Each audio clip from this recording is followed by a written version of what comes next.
This is 3FM 92.7. All right, so welcome back from that short break, and thanks for staying with us. If you just joined us, this is Sunrise on 3FM 92.7 with me, Winston Amwa. You can definitely join us and tell us what your thoughts are this morning, 0500 60 77. So this morning we're talking about inclusive education, and we just would want to understand what inclusive education is all about. We've been joined by Rose Ofosu-Himada, who is Inclusive Education Programs Coordinator at the Special Education Division of the Ghana Education Service, and Joseph Achuhomaji, who is a council member of the Ghana National Education Campaign Coalition. Joseph, Rose, good morning, and thank you for joining us. Good morning. Good morning. Thank you very much. Right. Great. Let me say that this program is supported by Star Ghana with funding from EU, UK Aid, and the NIDA. Okay, so Rose, let's just have a better understanding. What is the inclusive education policy all about? Thank you so much, and good morning to your cherished listeners. Inclusive education is an international policy on education. It is a special arrangement that is made so that all children can be mainstream, especially children with special needs, can be mainstream in the regular schools in their locality, regardless of their disability, circumstance, or situation. This simply means that if you have a child who has difficulty in accessing the regular education, the general education that we have, that you don't need to send that child to special school where we segregate the children from their peers. Rather, the child can attend the regular school in his or her locality, and the school system should make provision that will help this child to participate fully with the academic and social life of our school system. And so it's basically an attempt to ensure that everybody goes through the same educational system. Yes. But isn't that a huge challenge? Because there are certain persons who certainly would become, challenged in going through the mainstream. It sounds like that. But the issue is we need to know the needs of that child. The children in our regular classroom already have diverse needs towards their education. And so there's the need for the system to adapt our systems in such a way that it will suit that child. For instance, if a child has low vision and the child has to go to the regular school, then you need to know what level of low vision is this child? What does this child need? So when the needs of this child is provided, the child can participate in the regular system with that support. So the child will not just be there, but there will be a support that will help that child so that he will be able to work alongside with the regular students. Okay, let me get to you, Joseph. So what do we need to see in our schools in order to realize the effective implementation of the inclusive education policy? Yeah, thank you very much. And good morning to all your listeners. Yes, you see, like Auntie Rose said, as every child must be there in the regular school, whether disabled or not. And if you remember, 1992 Constitution, Article 25 of 1992 Constitution indicates that education is a right, but not a privilege. So if it is education is a right, then no matter the circumstance of the Ghanaian child, the state has to provide all that the child needs to be able to do academic work effectively. So coming back to your question, in the school, all that we have to do is to provide all the necessary, the conducive environment in the school. For example, if there's a wheelchair user a child who is using the wheelchair is in that school. The classroom environment, the compound, if there are gutters, the gutters must be closed. The toilet facilities must be constructed in such a way that it can be conducive to a child who is using a wheelchair, or a child who is blind or using a low vision child. In the classroom environment, if the child needs, like Auntie Rose said, a low vision child, he needs magnified glasses, large print, these things must be provided. If the person is blind and he needs braille materials, it must be provided. The classroom environment must be provided so that child can access the school effectively and conveniently. So all these things must be provided. Now the teachers themselves who are teaching these children must be trained. The children must also be sensitized so they can understand these children and they accept them to be as part of their colleagues, so that they can play together, they can socialize together, so that they don't look down upon these children with disability, or for that matter children with special needs. So that if the classroom environment or the school environment is conducive, then these children can also learn conveniently with other colleagues, other peers, because we don't want the segregation. They are also part of Ghanaian society, and they are Ghanaian children. So they must enjoy everything in the classroom environment, in the school environment, everywhere. So these are the things we need in the school environment to make sure that once these things are provided, then academic work will be enhanced for these children. We'd get back to the school environment, but Joseph, so you want all of them to, be included. But yes. you talked about the teachers themselves should be trained. Yes. That would call for further training of teachers. There are those who argue that the current schools that are there for, these disabled persons are those schools not good enough for them? Which one? The special schools? Yeah, the special schools. No, you see, the Sustainable Development Goal, Goal 4, talks about inclusive education. Talks about the fact that we should increase access for persons with disability. Equity must be there. Equality must be there. And we are saying that we don't want to segregate these children from the regular children. There's no argument for that. We have to put them together. They must participate, like Auntie Rose said. They must school in their own community, socialize with their peers, so that they can understand each other. Okay? So that we break that kind of social barriers. Because if you are a child with disability, you school in a regular school with your colleague, with your peers, from class 1 to J3 and from the secondary school, then you come to understand that after all, disability is not anything scaring.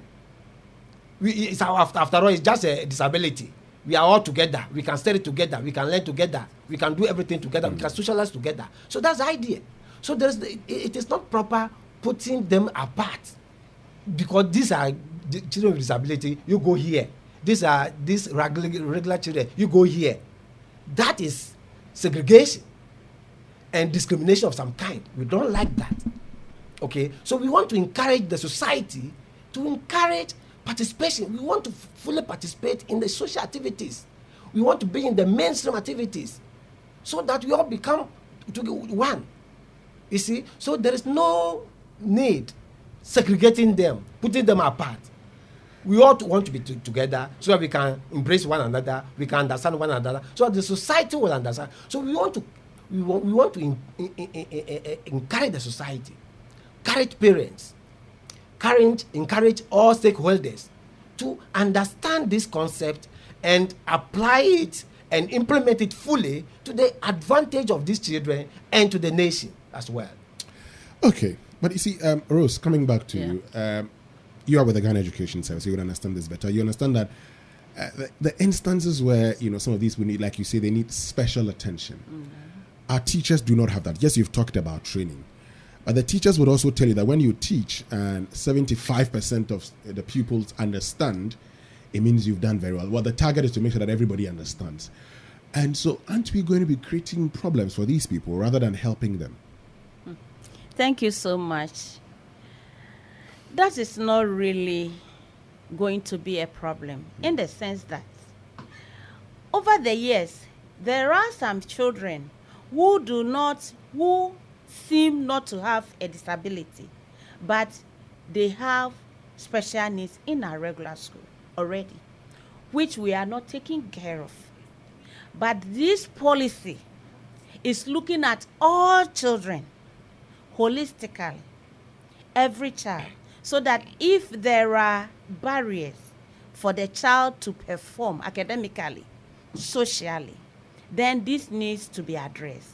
In fact, the aim of the policy is to make sure that the school environment is devoid of any discrimination.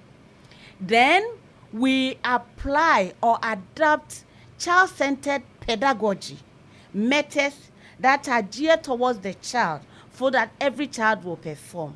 Now, the teachers, you see, we are coming from a background as a country.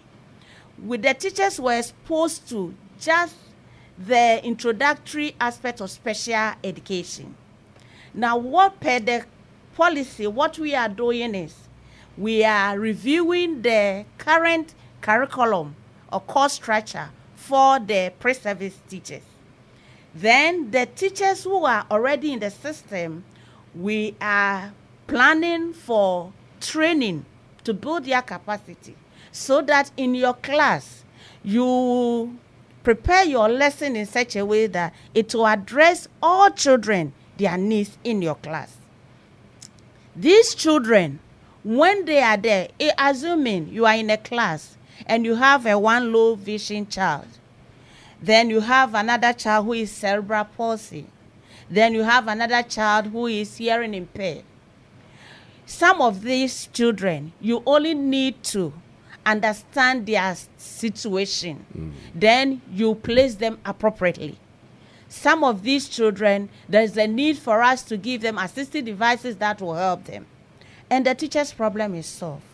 So the building of the teacher's capacity is for the teacher to know and understand the children in the class.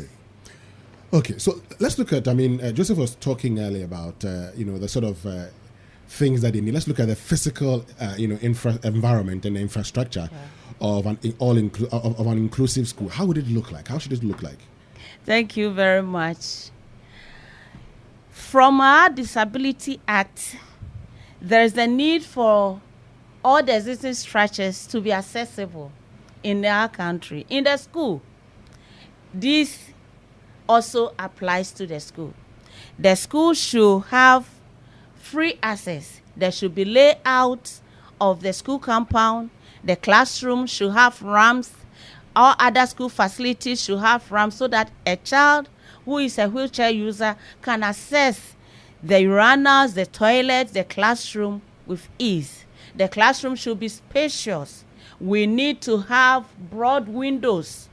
The honeycomb windows are not helping our children. Some of the children go to the class and they turn out becoming blind, visually impaired, low vision at the end. So we want broad windows, not the honeycomb windows. We want the children, the classroom to be spacious, age-appropriate desks, well-arranged classroom, so that these children will be able to maneuver. Not only the wheelchair user, low vision children will. So if there are 3 stumps in the compound, we need to make sure that they are buried so that the compound will have a smooth access for every child to move on.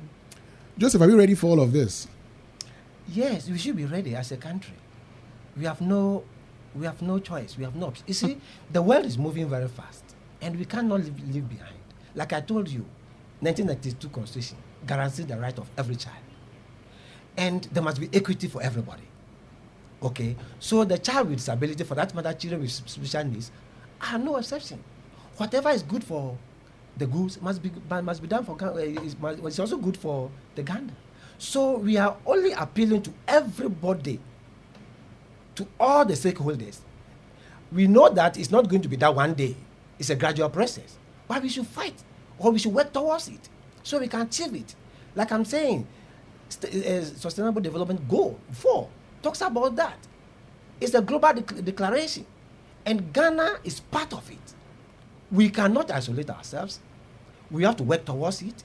And let me mention this. When we talk about inclusive education, like Oduro said, it's not only about children with disability. It's also about children with special needs. For example, there are some children in the classroom over there who don't have visible disability, but they have what we call learning disability. They are in the classroom over there. Okay, so it's all about the pedagogy. It's all about the teacher refining a kind of methodology which can cater for the needs of the child in the classroom. It's a work. I don't want to say it's a big task, but it's a task that we all have to work towards it, and we can achieve it. So if we all put our interests together, all stakeholders coming on board, it's not only the government, NGOs, non-governmental organizations, they are all helping. So we all come, churches, everybody, parents, we all be on board, and we will get there. Because if you don't get there, then it means these children are going to suffer. Let's look at the roles. You're saying, I mean, you just talked about what we all need to do. So, for instance, let's look at the role of the government in promoting the implementation and compliance of inclusive education policy. Starting off with the Ministry of Education, what should be their role? Rose, yes. Thank you. For the ministry, there is the need to push for budgetary allocation for the implementation. There is the need for us to look at the capacity of the teachers who are going to handle and manage inclusive classrooms. There is the need to get all other stakeholders, parents, community leaders, communities, NGOs, civil societies, everybody to come on board. Per the policy, the community is supposed to own the school, so that the needs and everything that need to go on in for that education will be effective in their community, they should be involved. So when the ministry make budgetary allocation and see to it that we have qualified teachers who can manage the classrooms, we will be getting there. So the ministry has to look at that. What about the Ministry of Local Government and Rural Development? Thank you. They have a huge task to perform in regards to inclusive education because they are on the ground. At the local government level, the MMDs are under them, and they look at the infrastructures in the community, in the schools. So there's a need for them to also make sure that the school building that we put up these days are accessible. They should make sure that they have broad windows, the facilities that will make the schools inclusive. They should also monitor and evaluate activities of teachers and the school system in their jurisdiction. They are also to make sure that the school has enough logistics for education. We will need a lot of assistive devices for these children, depending on the kind of issue or problem with the child. So the district assemblies are supposed to help in that direction. The desks that the schools will need, they will have to look at it. I did mention age-appropriate desks. Some of the desks you will see as class 1 child sitting on a huge desk. The child will be hanging as if the child is facing firing squad. That is not good. We need to get them the appropriate desks, then appropriate teaching materials that will help promote education. What about the Ministry of Gender, Children and Social Protection, Joseph? What must they do? Yes, they must also come in to support. Like Auntie Rose said, they must come. These vulnerable children, the ministry must come to support them, to educate them, to support. You see, in Ghana, parents don't have support system for when they have children with disability. Okay, so there must be a support kind of system. Sometimes not only with money, but sometimes counseling. Sometimes a whole lot of things. Parents are worried, they are sad. Children are worried, they are sad. So there must be some social interventions for these children to support them socially, financially, so that they can all get these children into the school. parents, we also, like we are saying, we have to organize some sensitization workshop for them, so that parents can understand their children, to accept them in the communities, community leaders, opinion leaders in their communities, in-service training workshops or sensitization programs should be organized for these people in their communities, so they can understand these children and accept them. The schools, the same thing. So social Minister of Gender and Social Protection, they also have a huge role. It's a coordinated approach. Okay. Minister of Local Government, Social Protection Ministry, Minister of Education, etc., etc. They should all come together to play that role, coordinated role, to support these children and their parents, so that these children can access education, so that tomorrow they don't become a liability to this nation, but they become asset to themselves and to the nation, so they can contribute their quota to national development. All that, that's what we are looking for. We don't want these children to be standing by roadside, be begging, and become a burden to our nation. Rose, finally, what about the finance ministry? The finance ministry, they are the purse of the country. They hold the purse of the country. So in presenting their national budget, there's the need for them to factor in inclusive education. Yes, it's very good, but we need a lot because of where we are coming from as a country. There is the need for us to provide textbooks which have bigger font sizes, braille textbooks, and other things. The assistive devices that we need, the softwares and those things that we will need for some of these children will cause for budgetary allocation. So finance ministry, when they are engaged in this dialogue, they will be able to see the need to provide enough funds for us to be able to achieve this. Our schools, most schools do not have buildings. Most schools are have been nicknamed schools under trees and those things. But when we start doing something, we will get there. Our children will have. So finance ministry, they will play a major role in this implementation of this policy. Okay. So all things being equal, when are we going to ensure that we're able to achieve inclusive education in this country? Finally. It's a process. And since we have started, we are not ending. It will continue. We need all stakeholders to come on board so that we can achieve the desire that we are looking for. Actually, inclusive education, when we all promote it, it will help all of us. Because I have been saying this, that the difference between able and disability is now. You never know who will be the next. Our social life should be that of inclusive.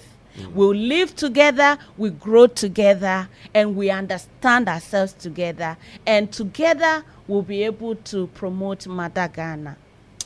Joseph, finally, what do you say? Finally, as we conclude, your closing comments. Yeah, my closing comment is that I'm appealing to all stakeholders, from government to NGOs to parents to community leaders, opinion leaders, opinion, whatever. Everybody in this country should help support this program, because, like I said, education is a right, it's not a privilege.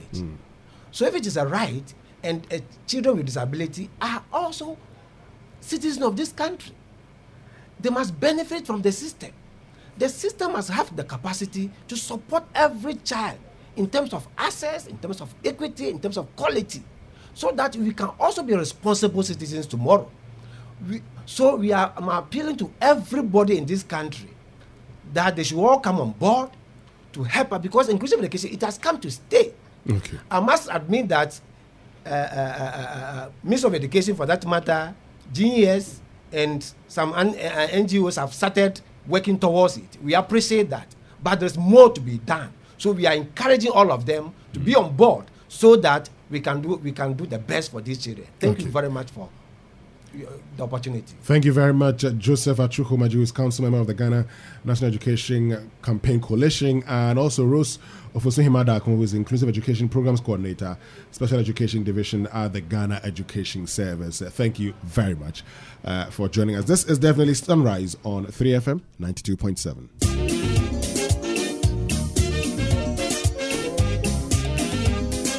All right, so just had a discussion on inclusive education, supported by Star Ghana with funding from EU, UK, and DENIDA. This is definitely Sunrise on 3FM 92.7. Lots of your messages this morning.